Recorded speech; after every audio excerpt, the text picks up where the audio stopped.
24 hours after the brutal murder of a young woman out jogging along the banks of the Grand Canal, widely used for recreation, Tullamore and the wider area is this evening numb with shock and grief. Throughout the day in Tullamore, there's been just one topic of conversation.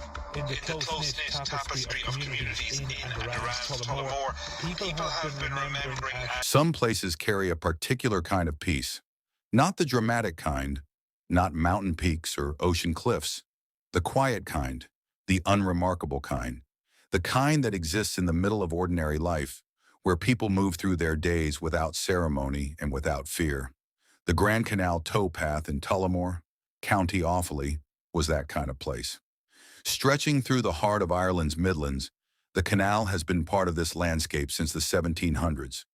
Originally built to carry goods between Dublin and the River Shannon, the barges are long gone, but the water remains, and so does the path beside it, worn smooth over centuries, lined with reeds and low hedgerows, flanked by the kind of stillness that makes a person breathe a little slower. For the people of Tullamore, a close-knit town of roughly 15,000, the towpath wasn't a destination. It was simply part of life. Families walked it on weekends. Elderly couples took their evening stroll along its banks. School children cycled its length after the final bell.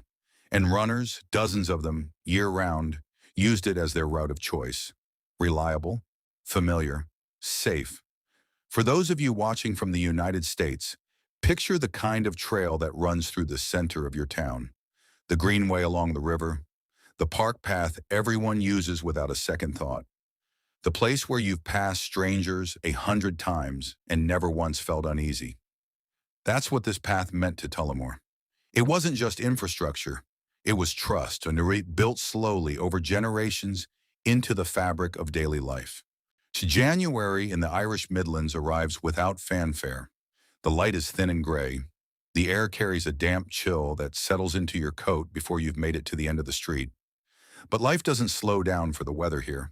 People bundle up and carry on. Runners still run. Walkers still walk. The canal still moves, barely quietly, the way it always has. This story matters. And if you believe that, hit subscribe right now and turn on your notifications so you never miss a case. These stories reach more people when this community grows. Now tell me, where are you watching from today? Drop your city, your state, your country in the comments. I read them. Let's see how far this reaches. Wednesday, the 12th of January, 2022 began like any other midwinter day in Tullamore. Cold, overcast, so unremarkable. By mid-afternoon, the towpath was doing what it always did, absorbing the quiet rhythm of people moving through their day, a few joggers, dog walkers, the occasional cyclist, nothing out of place, nothing to suggest that within the hour, this stretch of familiar ground would be cordoned off with crime scene tape, flooded with emergency vehicles, and broadcast on every news channel in Ireland. Nothing to suggest that a 23-year-old woman who had set out for an afternoon run would not be coming home.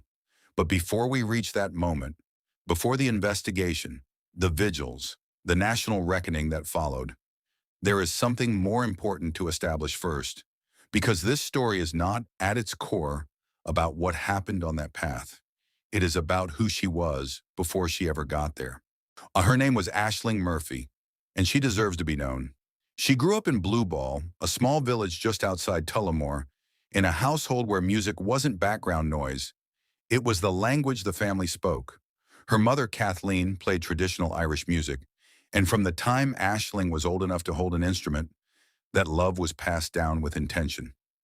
She took to the fiddle the way some children take to sport, naturally, joyfully, with a kind of focus that surprised people who didn't yet know how determined she was. By the time she was a teenager, she wasn't just playing, she was performing, competing, winning. Traditional Irish music, known in Irish as Seol Tradiisiúnta, is more than entertainment. It's a living cultural inheritance, passed from hand to hand, generation to generation, out through sessions in kitchens and community halls and festival stages. To be a serious player in that world is to carry something forward.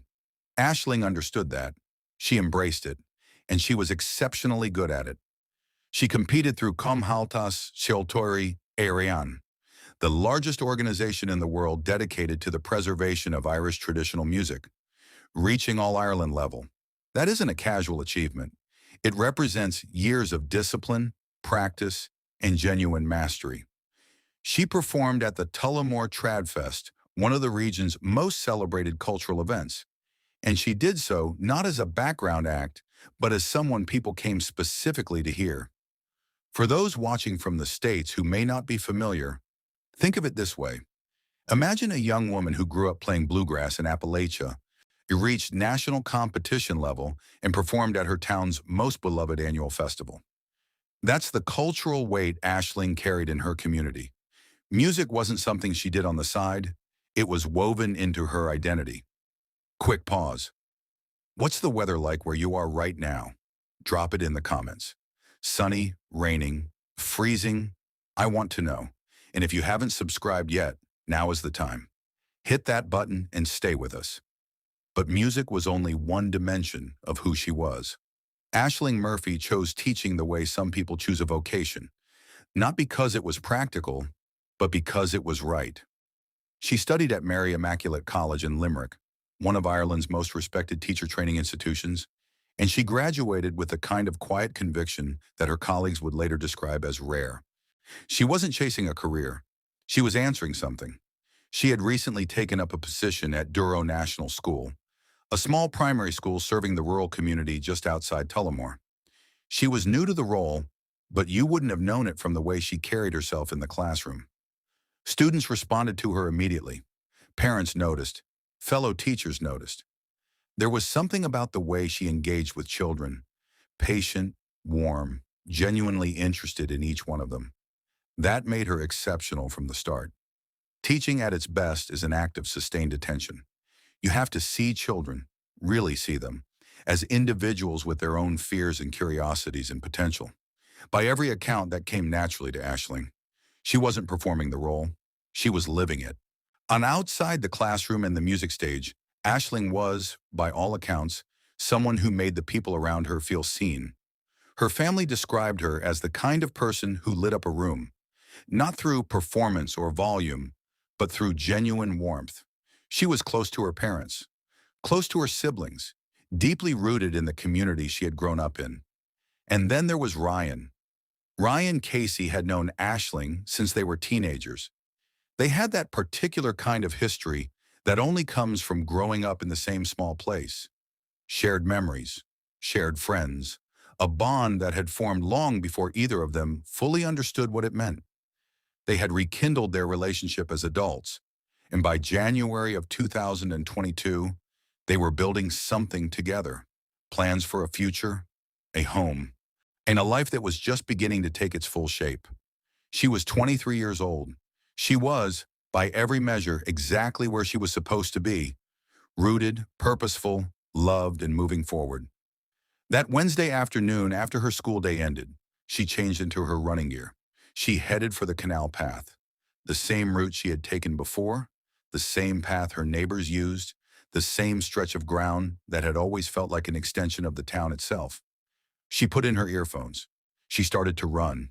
She did not come home. The school day at Douro National School ended the way it always did. Children gathered their bags. Teachers tidied their classrooms. The ordinary machinery of a Wednesday afternoon wound itself down. Aisling Murphy said her goodbyes, collected her things. Noran made her way home to get ready for her run. It was the kind of decision that requires no deliberation. You've done it before. You'll do it again. You know the route. You know the path. You know the people you'll pass along the way. There is no moment of hesitation because there is no reason for one. She set out for the Grand Canal towpath shortly after 3 o'clock in the afternoon. The light was already beginning to thin. January afternoons in the Irish Midlands don't linger. The sky starts pulling the day closed earlier than you expect. But the path was still populated, still active, still the same familiar stretch of ground it had always been. What happened next unfolded in a matter of minutes. 2 women were jogging along the same section of the towpath when something stopped them. A bicycle, abandoned near the path's edge, out of place, unattended in a way that didn't quite fit. And then beneath the ambient sounds of the canal and the surrounding countryside, something else. Faint. Difficult to place at first. Sounds of distress coming from a wooded area just off the main path. They moved toward it. What they encountered when they did would stay with them for the rest of their lives.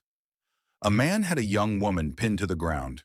She was struggling, fighting, refusing, even in that moment, to stop resisting.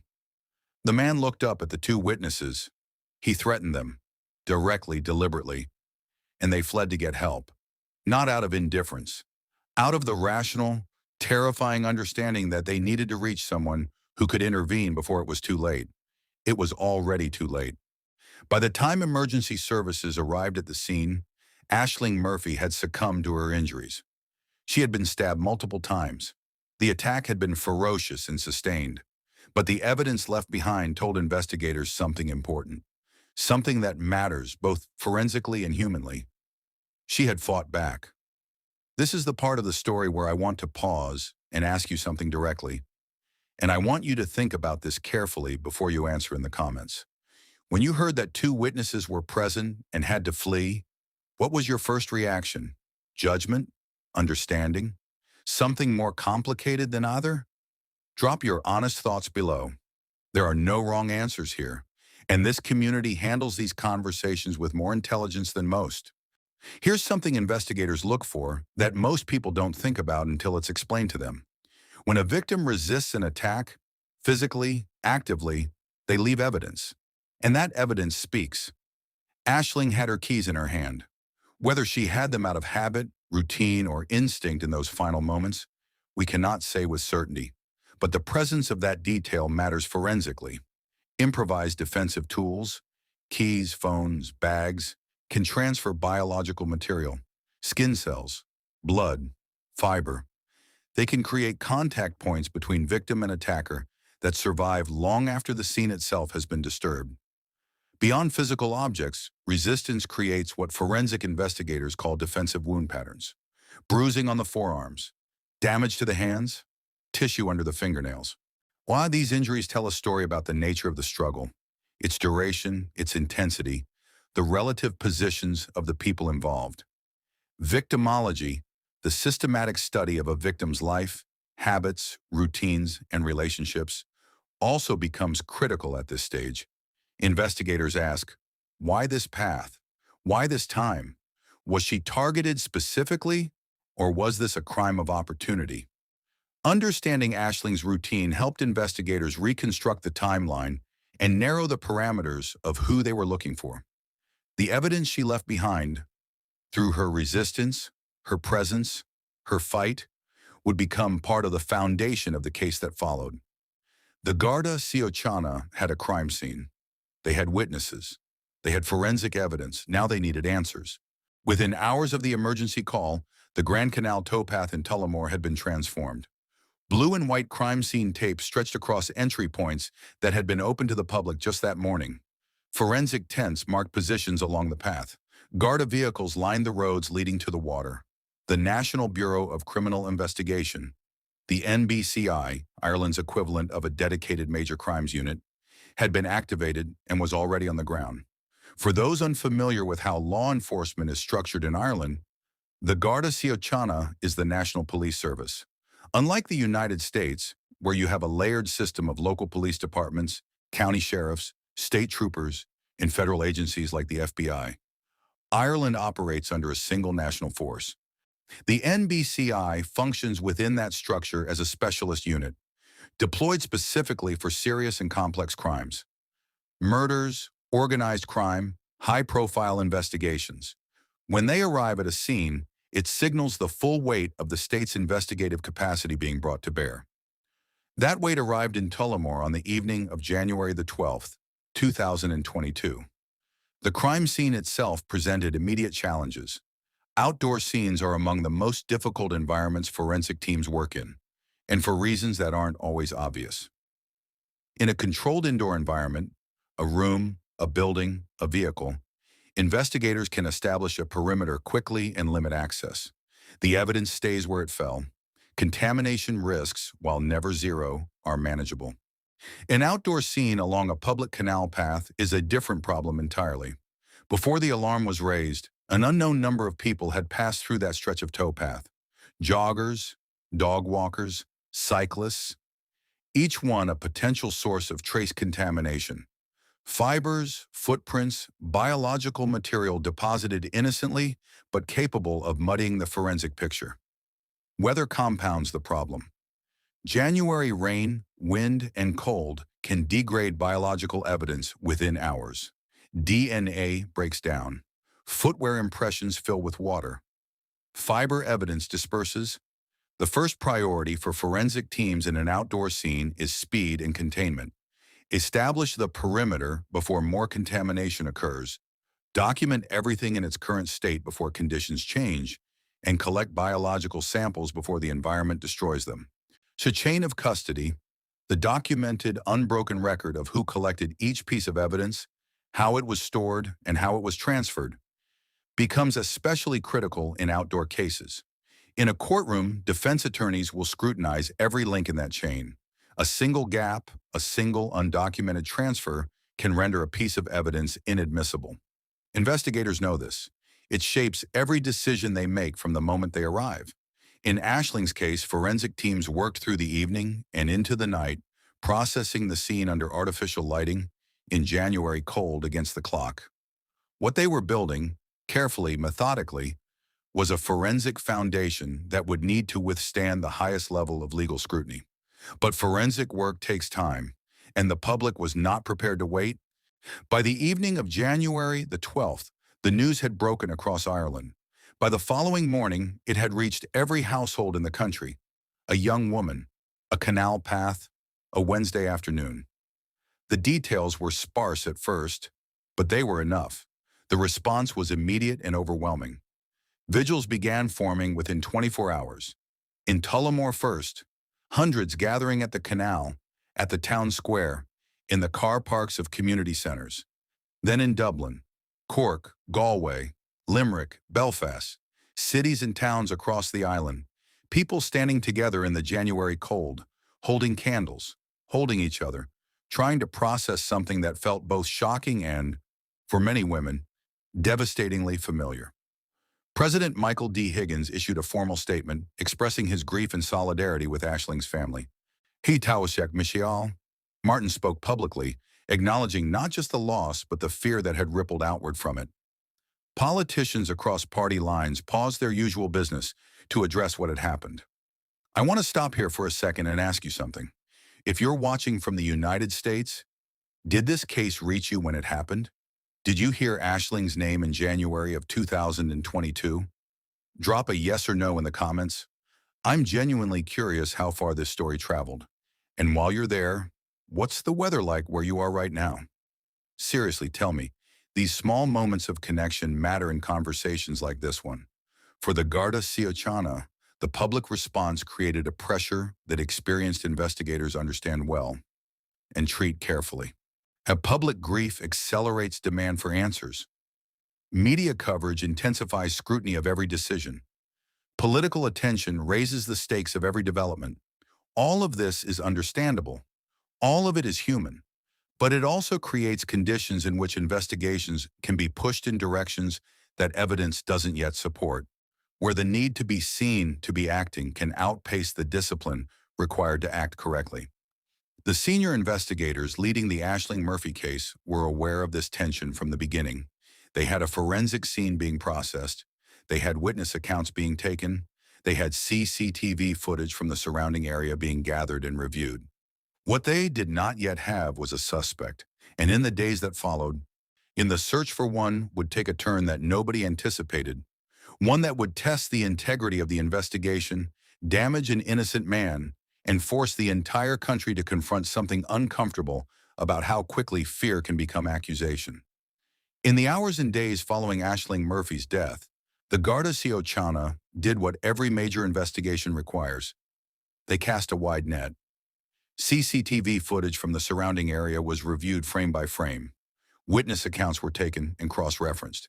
The abandoned bicycle found near the scene became a focal point, traced, examined, and publicized as investigators sought information about its owner. And then, within days, a name surfaced. An innocent man, found himself at the center of public suspicion. All the details of how that suspicion formed are important to understand because they reveal something about the mechanics of how investigations can go wrong, even when everyone involved believes they are doing the right thing.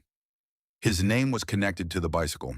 That connection, circumstantial, unverified, and ultimately incorrect, was enough to set off a chain reaction that no one could fully control once it had started. In the age of social media, information doesn't wait for verification, it moves. A name shared in a private message becomes a name shared in a group becomes a thread becomes a post. Within hours, an innocent man's identity had been circulated across Irish social media platforms, attached to a crime he had nothing to do with.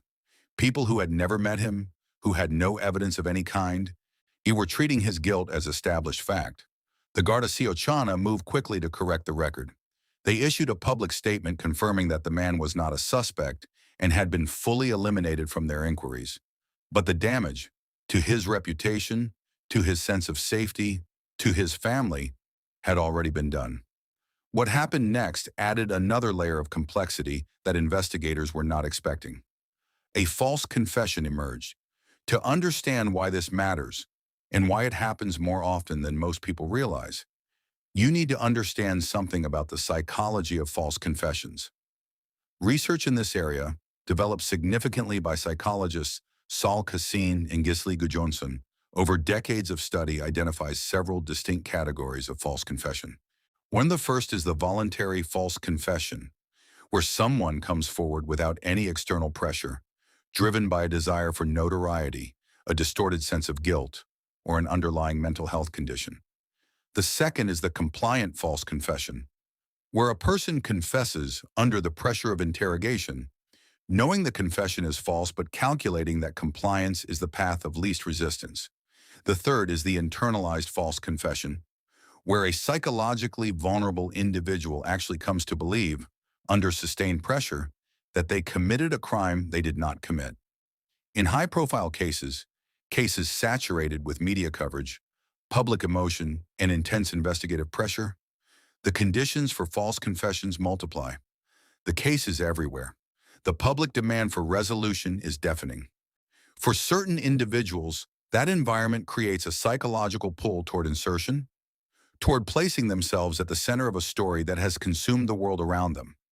Investigators are trained to treat confessions not as endpoints, but as starting points. A genuine confession should contain details that only the perpetrator could know, details that were never made public, that cannot be guessed, that corroborate the physical evidence already collected. When a confession lacks those details, or when its details contradict the established forensic record, it fails the corroboration test regardless of how convincingly it is delivered. The false confession in the Aisling Murphy case was identified and discarded through exactly this process. It did not survive contact with the evidence. But the damage of these early misdirections extended beyond any individual. Every hour spent investigating a false lead is an hour not spent on the correct one. Every resource redirected toward eliminating an innocent person is a resource pulled away from finding the right answer. In a case already operating under enormous public pressure, these detours carry real cost. Here's what I want you to consider, and drop your thoughts in the comments below. We live in a world where a name can be destroyed in hours by people who have never examined a single piece of evidence. Does that change how you consume breaking news about criminal cases? Does it change what you share? This is one of the most important conversations we can have as a true crime community. And I think this audience is capable of having it honestly. For the investigators in Tullamore, the path forward required something that public pressure rarely rewards: patience, discipline, the willingness to discard what felt true in favor of what the evidence actually supported.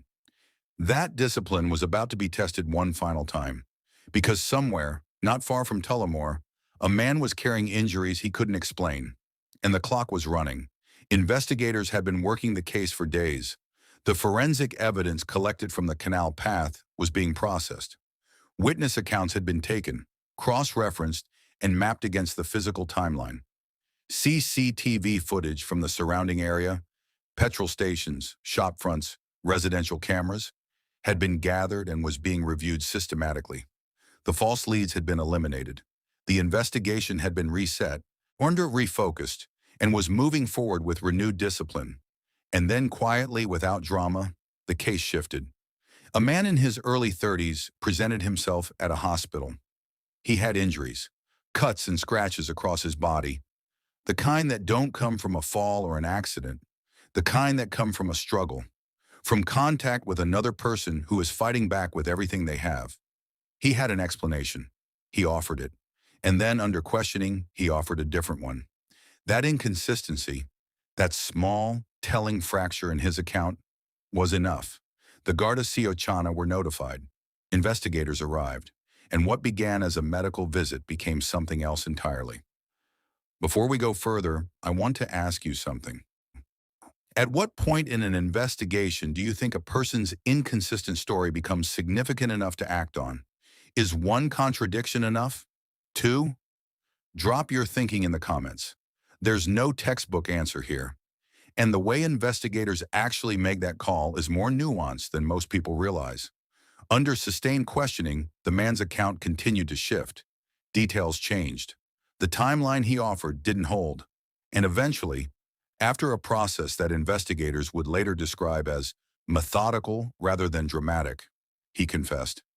His name was Jozef Puska, a Slovak national living in Ireland, 31 years old at the time of the attack.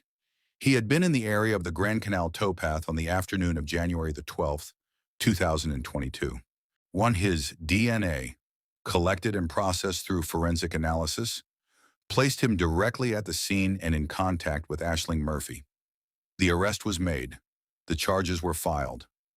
This is the moment where it's worth pausing to explain exactly what DNA confirmation means in the context of a criminal investigation, because the phrase DNA evidence gets used constantly in true crime coverage without much explanation of what it actually involves. DNA, deoxyribonucleic acid, is the biological blueprint present in virtually every cell of the human body. Skin cells, blood, saliva, hair follicles. When a person makes physical contact with another person or a surface, they leave biological material behind.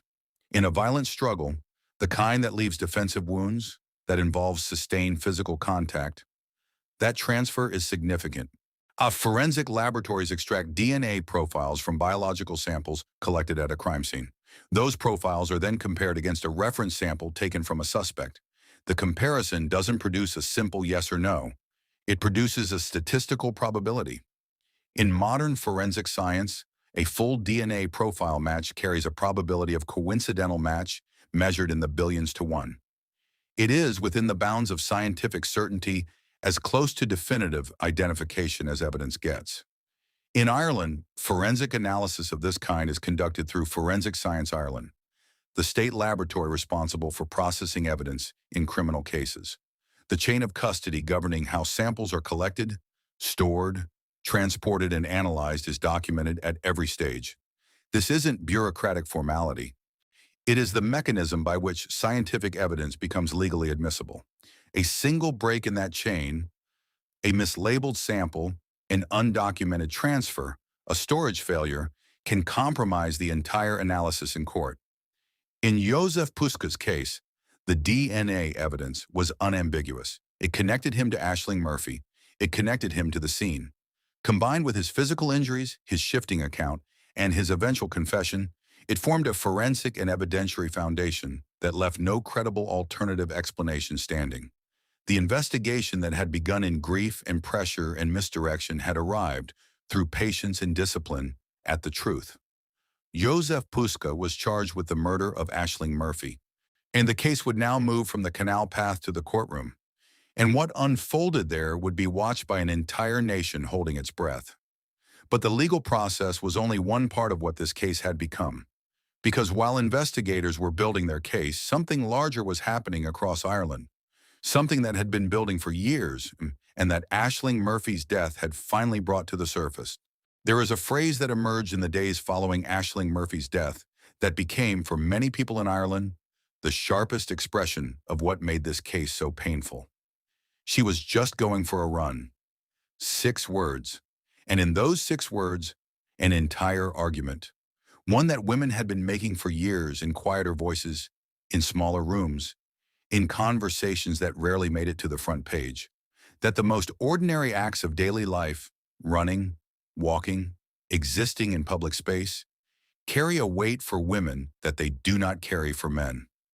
That the freedom to move through the world without calculating risk, without adjusting a route, without checking over a shoulder, is not equally distributed. That this is not a new problem, that it has never been a new problem. Aisling Murphy's death did not create that conversation, but it broke something open. Within days of her death, vigils that had begun as expressions of grief began to evolve into something more deliberate. Women gathered not just to mourn, but to speak. In Tullamore, in Dublin's Leinster House, in Cork, Galway, Limerick, Waterford. In towns across Ireland that rarely make national news, they carried signs. They read names, not just Aisling's, but others. Women whose deaths had not generated the same headlines. Women whose stories had been absorbed into statistics rather than held up as individual losses. The question being asked, openly and with increasing urgency, was this: what does it actually take for this to change? I want to pause here and ask you directly, and I mean this as a genuine question, not a rhetorical one. For those of you watching from the United States, from the UK, from Australia, from anywhere in the world, did Aisling's case reach your community? Did it change anything about how you or the people around you think about safety in public spaces? Tell me in the comments. And if you're watching with someone right now, a partner, a friend, a family member, share this video with them. These conversations matter more when more people are having them. The political response in Ireland moved quickly, at least in terms of language. Taoiseach Michelle Martin and President Michael D. Higgins both spoke with unusual directness about violence against women as a societal issue rather than an individual tragedy. There were calls for reviews of public lighting infrastructure, emergency response systems along popular walking and running routes, and the resourcing of support services for survivors of gender-based violence. Advocacy organizations that had been working in this space for years, organizations that had long struggled for sustained political attention, found themselves suddenly at the center of a national conversation. Some welcomed the visibility. Others noted carefully that visibility without structural change is its own kind of frustration, that grief cycles through the news, that attention fades, that the real measure of a moment like this is what happens 6 months later, a year later, when the candles have burned down and the cameras have moved on. For those watching from the United States, this dynamic will feel familiar. The pattern of a high-profile case of violence against a woman generating intense national conversation, followed by legislative proposals, public pledges, and then gradually a return to the baseline, is not unique to Ireland. It is played out in American cities and American courtrooms and American news cycles more times than anyone should be comfortable counting. What made the response to Aisling's death notable was its breadth and its refusal, at least in those early weeks, to be redirected. When voices attempted to introduce questions about what she was wearing, why she was alone, whether she should have taken a different route, they were met with a swift and unified rejection. The framing held, this was not a question of what Aisling did. It was a question of what was done to her and of the conditions that made it possible. Here's something I want you to think about and respond to in the comments. Not just react to, but actually think about. Do you believe that public infrastructure changes, better lighting, emergency call points, increased visibility on popular routes, meaningfully reduce violence against women? Or does the conversation need to go somewhere deeper than infrastructure? I want to hear your actual analysis. This community is capable of more than surface-level responses, and I think this case deserves that level of engagement. Jozef Puska was convicted of the murder of Aisling Murphy in November of 2023.